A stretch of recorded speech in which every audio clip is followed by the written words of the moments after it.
할렐루야, 살아계신 하나님을 찬송합니다. 오늘 이 시간에는 힘있는 사람이라는 제목으로 함께 은혜를 나누겠습니다. 하나님의 사람은 힘있는 사람이 되어야 합니다. 국가도 힘이 있어야 되고, 가정도 힘이 있어야 되고, 교회도 힘이 있어야 되고, 우리 개인적인 사람도 힘이 있어야 됩니다. 저는 오늘 지금 여기 앞에 앉아 계신 여러분들과 온라인으로 예배를 함께 드리고 있는 모든 분들이 한 사람도 빠짐없이 힘 있는 사람이 되고, 제일 성도교회가 힘 있는 교회가 되고, 우리 나라와 민족이 힘 있는 나라와 민족이 되길 주님의 이름으로 축원합니다.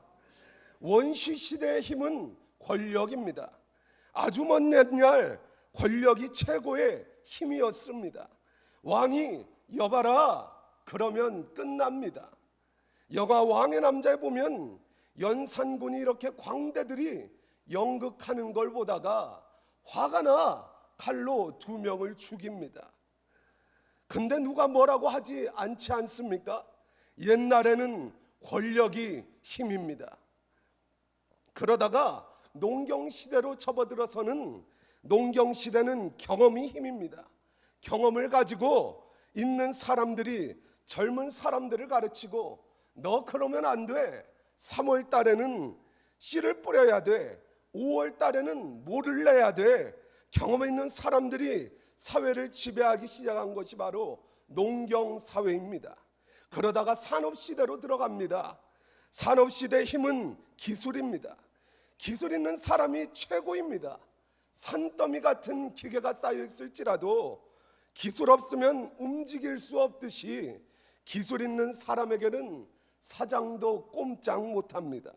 그러다가 기계가 발달하고 산업이 막 발달했을 때 이제는 자본주의 시대가 됐습니다. 자본주의에 접어들게 됐는데, 자본주의 시대의 가장 큰 힘은 경영입니다. 큰 회사를 만듭니다. 큰 공장을 만듭니다. 그래서 경영을 해가지고 돈을 잘 벌어야 됩니다. 자본시대의 경영이 뭐냐? 재미있는 정의가 있는데, 저 사람 주머니에 있는 돈을 합법적으로 내 주머니에 넣는 게 바로 경영입니다. 어떻게 하면 저 사람 주머니에 있는 돈을 합법적으로 주머니에 넣느냐? 이게 바로 경영이거든요. 이 자본시대는 경영이 힘입니다. 그래서 시대가 지나 이제는 인터넷 시대가 됐습니다. 인터넷 시대의 힘은 정보가 힘입니다. 인터넷이 왜 생겼느냐? 정보 빨리 받는 사람이 바로 힘 있는 사람입니다. 예를 들어 저쪽에 땅이 개발될 것을 정보를 얻었다. 그래서 얼른 그 땅을 사들여 놨더니 값이 10배 올라가지고 돈을 벌었다. 이런 게 정보 때문에 돈 번 거 아니겠습니까? 어쨌든 누가 빨리 정보를 치고 있느냐? 바로 정보전입니다. 그렇기 때문에 정보가 바로 힘입니다. 지금 시대를 우리는 뭐라고 하느냐? 지금 시대를 종합시대라고 합니다. 종합시대의 힘은 뭐냐? 저는 한마디로 여러분에게 말씀드리고 싶은데, 다윗은 벌써 수천 년 전에 종합시대의 힘이 무엇인지 우리에게 말씀하고 있습니다. 오늘 본문 말씀은 시편 18편 1절 말씀에 나의 힘이 되신 여호와여 내가 주를 사랑하나이다. 종합시대의 힘이 뭐냐? 바로 하나님이 힘입니다. 하나님이 힘이다. 그렇다면 하나님이 힘이라고 하는 말은 무엇이냐? 다윗이 지금 나의 힘이 되신 여호와여 내가 주를 사랑하나이다 라고 그러는데, 그 말은 지혜가 힘이다 라는 말입니다. 지혜, 하나님은 지혜의 근본이십니다. 지혜 속에는 모든 것이 다 들어있습니다. 지혜 속에 돈도 들어있고, 지혜 속에 건강도 들어있고, 지혜 속에 문제 해결도 들어있고, 지혜 속에 출세도 들어있습니다. 지혜 속에는 모든 게 다 들어있는데, 이 지혜의 근본이신 분이 바로 하나님이십니다. 그래서 하나님의 힘이라고 하는 것은, 하나님의 힘인 지혜를 받게 되면 그 사람이 지혜 때문에 힘 있는 사람이 된다는 그런 의미입니다. 발전소하고 연결하면 전기가 옵니다. 저수지하고 연결하면 물이 옵니다.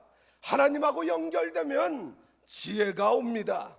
지혜가 딱 오게 되면 그 사람만큼 힘 있는 사람이 없습니다. 하늘로부터 내려져 오는 신령한 지혜, 이 지혜만 딱 받으면 그 사람은 틀림없이 힘 있는 사람이 됩니다. 얼마 전까지도 세계 최고의 부자가 록펠러입니다. 근데 이 록펠러가 유대인들하고 같이 지내면서 그들의 지혜를 하나님으로부터 유대인을 통하여 얻게 됩니다. 록펠러가 어렸을 때 일입니다. 사탕 가게 아저씨가 너네 사탕 한 주먹씩 가져가라. 그러니까 전부 한 주먹씩 가져갑니다. 근데 록펠러는 아저씨가 집어주세요 그러는 것입니다. 그러니까 아저씨가 야, 너 참 착하다. 어떻게 다른 애들은 한 줌 쥐어가라고 하니까 다 쥐어가는데 너는 어떻게 나한테 맡기니?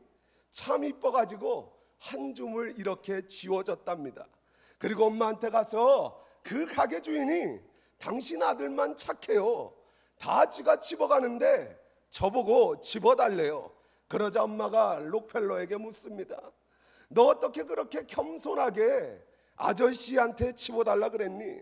그러자 록펠러가 하는 말, 엄마, 내 손보다 아저씨 손이 더 커.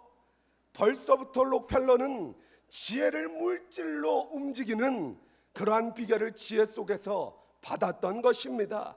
그러니까 그 지혜 속에서 세계 최고의 부자가 됩니다.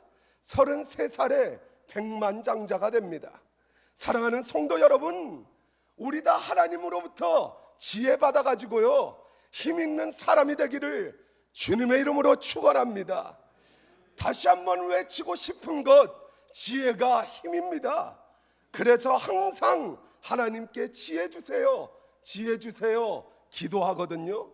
종합시대 다윗은 나의 힘이 되신 여호와여, 내가 주를 사랑하나이다. 하나님이 힘이다. 하나님이 힘이란 게 뭐냐? 그게 바로 지혜가 힘이다. 지혜가 바로 하나님의 힘이다. 이런 뜻입니다. 우리 모두 다 하나님 앞에 하나님 지혜 주세요, 지혜를 간구하길 원합니다. 전부 다 하나님하고 연결되길 바랍니다. 두 번째, 하나님이 힘이라고 하는 의미는 바로 믿음이 힘이다 라는 의미입니다. 믿음이 힘이다, 전지전능하시고 무소부재하시며 왕중의 왕이시오 모든 우주 만물을 창조하신 하나님을 막 믿는다고 하면 얼마나 힘이 생기겠습니까? 한 나라의 대통령 아들이 자기 아버지가 대통령이니까 어떤 일을 추진함에 있어서 얼마나 힘있게 움직이겠습니까? 그러나 우리 아버지는 일개 대통령이 아니라 살아계신 하나님이십니다. 못할 것이 없으신 하나님, 못 고치는 병이 없으신 하나님, 그 하나님께서 우리에게 힘이 되어주시면 우리가 얼마나 힘있는 사람이 되겠습니까? 강하신 하나님, 그분이 나를 반드시 붙드시고 도와주실 것이라는 믿음의 보장이 있으니 얼마나 힘이 샘솟느냐는 것입니다. 믿음이 힘입니다. 막말로 말하면 하나님 믿고 까불어 봅시다. 하나님을 배경으로 세상과 맞짱 뜹시다. 우리가 그분을 믿음으로 강하고 담대함으로 세상에 나가는 것, 그게 바로 힘입니다. 물맷돌 하나로 골리앗을 물리친 다윗처럼 하나님이 함께 하시면 됩니다. 이런 믿음을 갖는 것입니다. 믿음이 힘입니다. 지혜가 힘이고 믿음이 힘입니다. 지금 설교를 듣는 여러분들, 하나님이 하시면 됩니다. 이러한 믿음의 소유자들이 되시길 주님의 이름으로 축원합니다. 이런 믿음 가지고 일 저지릅시다. 하고자 하는 일 도전합시다. 하나님을 배경으로 세상과 맞짱 뜹시다. 믿음, 이거 대단한 힘입니다. 세상을 이기는 힘이 곧 우리의 믿음입니다. 나의 힘이신 여호와여, 내가 주를 사랑하나이다. 그때 그 힘은 믿음이 힘이다. 조금도 의심하지 말고 하나님이 나를 사랑하시는 것을 믿고 의심하지 말고 밀고 나갑시다. 믿음이 힘입니다. 셋째, 하나님이 힘이라고 하는 것은 무슨 말이냐? 성령이 힘이다 라는 의미입니다. 하나님의 영이 성령입니다. 그러니까 성령 하나님을 모신 사람은 하나님이 곧 힘이기 때문에 힘 있는 사람이 되는 것입니다. 성령이 힘입니다. 성령이 오직 너희에게 임하시면 너희가 권능을 받고 예루살렘과 온 유대와 사마리아와 땅 끝까지 이르러 내 증인이 되리라 말씀하셨습니다. 성령 하나님께서 내 속에 임재하시면 권능의 사람이 되는 것입니다. 그래서 성령 하나님 늘 나와 함께 계시고 성령이 충만하게 임하게 되면 그때부터 성령이 내게 권능과 힘으로 임하셔서 그 사람이 바로 힘 있는 사람이 됩니다.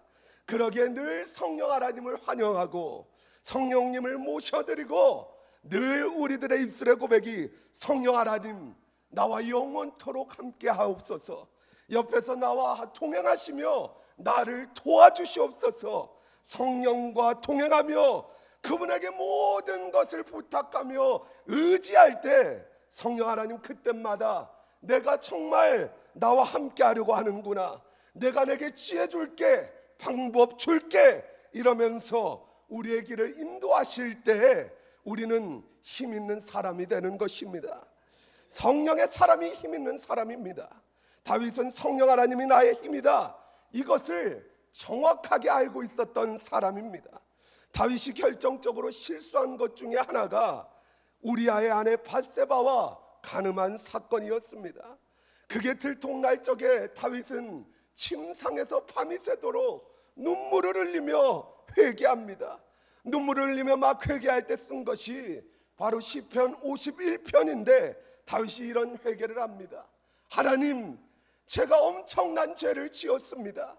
내 왕권 빼앗아가도 좋습니다. 내 부를 다 가져가도 좋습니다.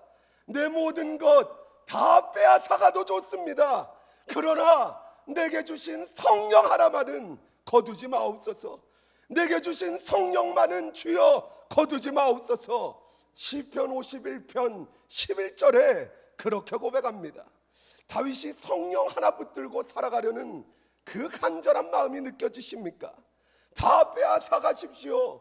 면류관도 빼앗아 가십시오. 왕권도 빼앗아가고 뭐도 빼앗아가고 내 모든 것을 빼앗아갈지라도 성령 하나만은 빼앗아가지 마옵소서. 내게 주신 성령 걷어가지 마옵소서. 다윗이 성령 하나님을 이렇게 붙들고 사니까 능력 있는 사람이 되고 힘 있는 사람이 되지 않습니까? 그러니까 다윗이 나의 힘이 되신 여호와여 내가 주를 사랑하나이다 라는 말은 성령 하나님이 나의 힘이다 라는 말입니다.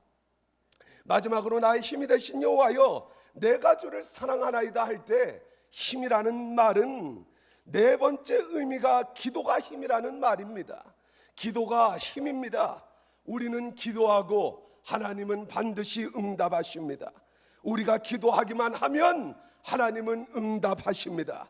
기도하면 하나님이 모든 것을 다 주신다고 하시니 얼마나 우리가 힘 있는 사람이 되겠습니까? 구하라 주실 것이요 찾으라 찾을 것이요 두드리라 열릴 것이니 너희 중에 누가 자녀가 떡을 달라고 하는데 돌을 주며 생선을 달라 하면 뱀을 주며 달걀을 달라 하면 천가를 줄 자가 있겠느냐? 너희가 악한 부모라도 자식에게 좋은 것으로 줄 줄 알거든 하물며 하늘에 계신 너희 아버지께서 구하는 자에게 좋은 것을 주시지 아니하겠느냐? 여기에 조건이 있습니다. 구하는 자에게, 가만히 있는 자에게가 아닙니다. 구하는 자에게, 생각하는 자에게가 아닙니다. 기도하는 자에게, 구하는 자에게 좋은 것을 주시지 않겠느냐? 그러니까 우리는 간절히 구해야 됩니다. 하나님은 전지하시고 전능하신 분이니까 알아서 해주시겠지, 이것은 큰 착각입니다. 오직 구하는 자에게, 세밀하게 구하는 자에게, 그러니까 기도가 능력이란 말입니다. 기도하면 된다 이렇게 생각하니까 얼마나 능력이 생깁니까? 그래서 저는요 이런처럼 문제가 있을 때 뿔 따고 내고 화나게 하는 사람이 있을 때 언제나 기도하면 됩니다. 이런 믿음 가지고 하나님 앞에 딱 무릎을 꿇고 그 문제에 대해서 막 기도하면 하나님께서 응답하시는 결과를 체험하면서 살아갑니다. 기도하는 할 수 있다는 것 얼마나 행복입니까? 사랑하는 성도 여러분, 원시시대의 힘은 권력이었고 농경시대의 힘은 경험이었으며 산업시대의 힘은 기술이었고 자본시대의 힘은 경영이었고 인터넷 시대의 힘은 정보였습니다. 그러나 지금은 이 모든 것이 종합되어 있는 종합시대인데, 종합시대의 힘을 다윗은 벌써 수천 년 전에 우리에게 예언해 줬으니 오늘날 코로나 시대, 언택트 시대에 힘차게 외치고 싶은 말, 나의 힘이신 여호와여, 내가 주를 사랑하나이다. 지금 이 시대 우리의 유일한 힘은 전능하신 하나님이십니다. 하나님이십니다. 그래서 우리 가정과 교회와 나라와 민족이 힘있는 가정과 교회와 나라와 민족이 되기 위해서는 대통령부터 우리 국민 한 사람에 이르기까지, 담임 목사님으로부터 성도님 한 분 한 분 이르기까지 하나님이 힘인 것을 알고 그분을 모셔드릴 때 하나님께서 우리의 힘이 되셔서 우리에게 반드시 역사하실 줄 믿습니다. 하나님의 힘이라는 말은 지혜가 힘이고 믿음이 힘이고 성령이 힘이고 기도가 힘이다. 그래서 저는 지금 설교를 듣는 우리 사랑하는 모든 성도 여러분들이 힘 있는 사람이 되어 머리가 될지언정 꼬리가 되지 아니하고 앞설지언정 뒤처지지 않고 남에게 구워줄지언정 꾸지 않는 삶이 되기를 주님의 이름으로 축원합니다.